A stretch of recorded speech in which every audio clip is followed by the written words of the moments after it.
À toutes et à tous, c'est Nathalie pour cette nouvelle vidéo du dimanche. Donc aujourd'hui nous sommes le 26 novembre, je suis avec Flamme qui veut absolument apparaître sur la vidéo. Donc vous l'entendez, j'ai la crève. Je me demandais si j'allais pouvoir faire la vidéo, mais oui.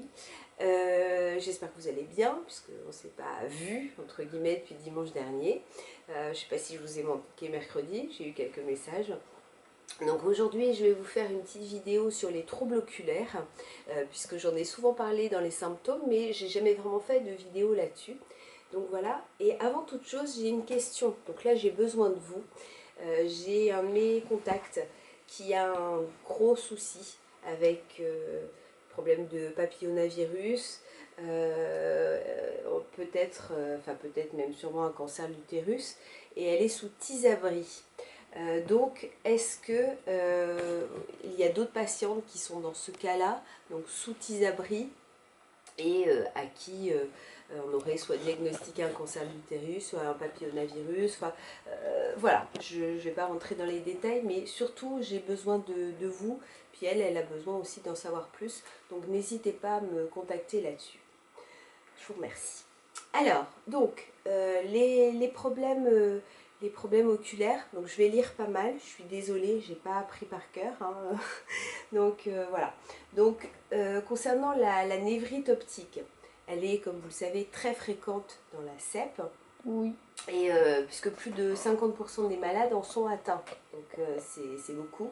Et si l'on tient compte des formes intracliniques, les lésions oculaires sont quasi constantes à un moment ou à un autre, de toute façon. Oui. Donc ça c'est important, vraiment de savoir que tout ce qui est optique, névrite et autres sont très fréquents. Moi j'avoue que j'ai la chance que, oui j'en ai déjà eu, mais c'était quand même malgré tout léger. Donc ça c'est à ce niveau-là, c'est bien quoi.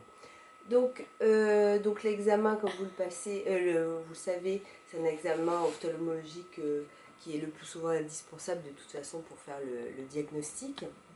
Et puis surtout, il permet d'éliminer, excusez-moi, j'ai vraiment du mal, d'autres causes possibles à la baisse de l'acuité visuelle. Donc il y a un fond d'œil qui va être fait, donc le fond d'œil est normal ou relève dans 30% des cas un discret œdème papillaire. Enfin bon, donc il y a tout un tas d'examens. Donc l'évolution, elle est souvent spontanée dans la majorité des cas. Attention, hein, je sais que certains ça l'est pas, mais dans la majorité des cas, c'est spontané et favorable. Puisque, on le dit, hein, c'est pas moi qui l'invente, que 80% des patients retrouvent une acuité normale ou subnormale en un mois. Je dis, hein, j'insiste toujours, c'est une moyenne de toute façon. Donc certains, oui, peut-être ça va être beaucoup plus ou pas, enfin bon, mais en moyenne, c'est ça. Cependant, la perception des contrastes et des couleurs peuvent rester perturbées. Il n'est pas rare, 20% des cas, que les patients se plaignent d'une vision altérée comparée à celle d'avant la névrite optique, alors que tous les paramètres de la fonction visuelle sont normaux. Dans un petit nombre de cas, 3%, l'atteinte visuelle régresse mal, laissant un déficit du champ visuel qui compromet définitivement la vision de l'œil lésé. Alors c'est vrai qu'on est toujours embêté si on fait partie de ces 3%, mais la majorité recouvre une vision normale de toute façon. Alors le traitement de la névrite optique repose sur oh là là, je ne vais pas y arriver, hein. La corticothérapie intraveineuse, donc des bolus, ou l'abstention thérapeutique. Bah oui, ça dépend. L'évolution du premier épisode de névrite optique avec ou sans traitement est le plus souvent favorable, ça je vous le disais. Alors j'ai tout un tas les troubles oculaires, tout ça, donc ils disent que les symptômes oculaires sont souvent observés au cours des poussées de sclérose en plaques. Leur prise en charge est mixte, neurologique et ophtalmologique. L'évolution des symptômes oculaires est souvent favorable, c'est ce que je vous ai dit de toute façon. Donc là j'avais trouvé d'autres choses. Donc eux ils disent que deux troubles peuvent survenir, deux choses bien distinctes. Donc soit des mouvements anormaux des yeux, appelés nystagmus, c'est une perturbation de la fixation. Il correspond à des oscillations non contrôlées d'un œil ou des deux. Donc il y a ça, et puis il y a la vision double. la diplopsie. Donc souvent c'est les deux choses qu'on peut... Alors on peut vous faire passer notamment le test de Lancaster. Je pense que certains d'entre vous l'ont passé. Donc voilà, mais je ne vais pas, je vous dis, rentrer dans les détails vraiment très approfondis. Tout ce qui est important, c'est... Excusez-moi. Ce qui est important, c'est de savoir que oui, ça fait partie d'un symptôme et que énormément de personnes ayant une CEP sont touchées de toute façon un jour ou l'autre par un problème oculaire, par des névrites notamment.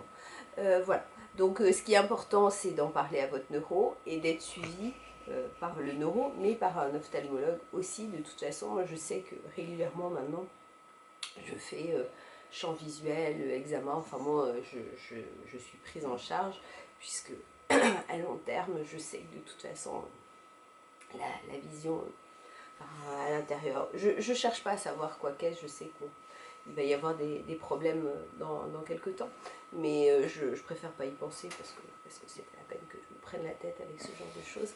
Mais tout ce qui est important, c'est que vous sachiez bien que c'est un symptôme, vous ne disiez pas c'est indépendant de la CEP. Non, en règle générale, ça sera dépendant de la CEP. Donc, mais surtout, c'est pas dire oh là, je vois pas bien ce matin, je suis fatiguée. Non, non, il faut vraiment véritablement se faire suivre. C'est ça qui est très important. Voilà. Je vais pas m'étaler parce que là, j'en peux plus. Je pense que d'ici 1 heure, j'ai plus de voix. Donc, bah, continuez vos pouces bleus, les abos, la cloche. Et puis, ah oui, un autre petit message.